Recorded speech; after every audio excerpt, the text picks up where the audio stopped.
Dr. Shola Shogbamimu has drawn the ire of devoted royal fans, following her reaction to King Charles' first portrait since becoming monarch.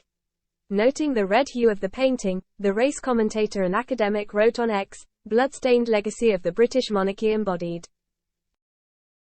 Her remarks were met with a fierce response online. One X user said of the TV pundit's comments, "You are the least creative person on here, broken record yawn." While another ranted, "It's a painting. Grow up." A third said, simply, "How dare you." The portrait was painted by British artist Jonathan Yeo.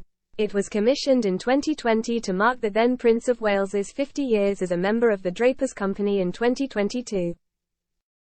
The painting, which was unveiled on May 14 afternoon at Buckingham Palace, shows Charles in Welsh Guards uniform. He was made regimental colonel of the Welsh Guards in 1975. Yeo said the red of the portrait, which dominates it, gives it a dynamic and contemporary feel. The king, a nature lover, made the suggestion of a butterfly hovering over his shoulder in the portrait. After the unveiling, Yeo quipped he would love to take full credit for that, but it was actually the subject's idea. Speaking of the honor he felt at being asked to produce the painting, Yeo said, "It was a privilege and pleasure to have been commissioned by the Drapers Company to paint this portrait of His Majesty the King, the first to be unveiled since his coronation.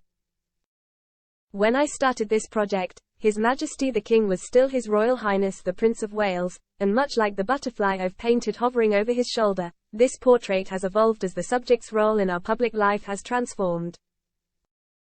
I do my best to capture the life experiences etched into any individual sitter's face. In this case, my aim was also to make reference to the traditions of royal portraiture, but in a way that reflects a 21st century monarchy and, above all else, to communicate the subject's deep humanity. I'm unimaginably grateful for the opportunity to capture such an extraordinary and unique person, especially at the historic moment of becoming king."